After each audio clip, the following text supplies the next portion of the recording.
vos concours. Vous êtes un jeune champion en éducation santé et bien-être des adolescents et jeunes au niveau du Congo. Depuis 2021, je suis à la tête du mouvement d'action des jeunes du Congo, qui est l'organe de jeunesse de l'Association congolaise pour le bien-être familial.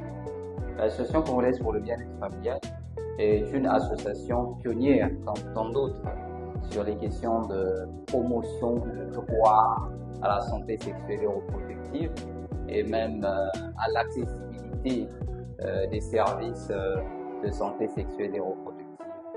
Et elle est même affiliée à la Fédération internationale de la planification familiale, qui est un grand outil, même le premier outil mondial œuvrant dans la promotion des droits à la santé sexuelle et reproductive. Vous êtes également point focal national du mouvement d'action des jeunes au niveau du Congo.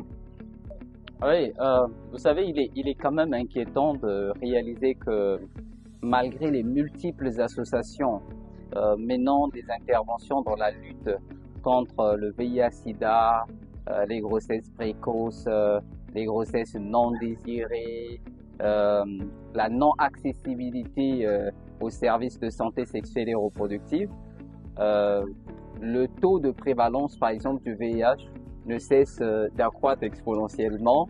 Le nombre de grossesses précoces non désirées en milieu scolaire ne cesse d'accroître en même temps. Et donc, il y a des questions quand même à se poser. C'est ainsi que j'ai pensé qu'il était vraiment temps de devoir concevoir un outil en ligne qui permettrait d'évaluer à notre rythme, à notre propre rythme, d'évaluer l'impact des actions de sensibilisation que nous menons sur le terrain. Et là donc, ça pourra même conduire les acteurs sociaux à redéfinir leur stratégie de sensibilisation, d'amélioration des connaissances, attitudes et prévention auprès de leurs cibles ou des adolescents et jeunes. Voilà. Vous vous êtes donné le défi d'évaluer l'impact des actions de sensibilisation en SSR menées par les acteurs sociaux au milieu jeune.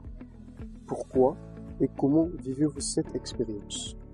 Eh bien, l'outil a été conçu et la phase pilote a été lancée.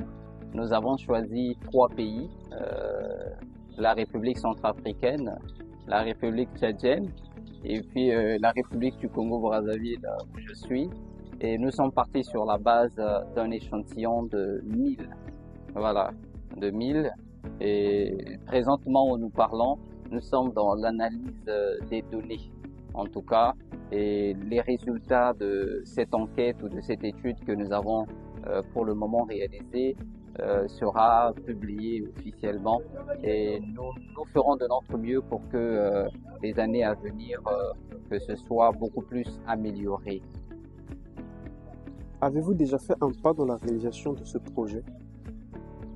Bon, mais les perspectives que nous avons après cette phase pilote, c'est d'améliorer l'outil et de le promouvoir. C'est vraiment ça. Nous sommes partis sur la base d'un échantillon de 1000 par pays. Donc le rêve vraiment, c'est d'améliorer et de promouvoir.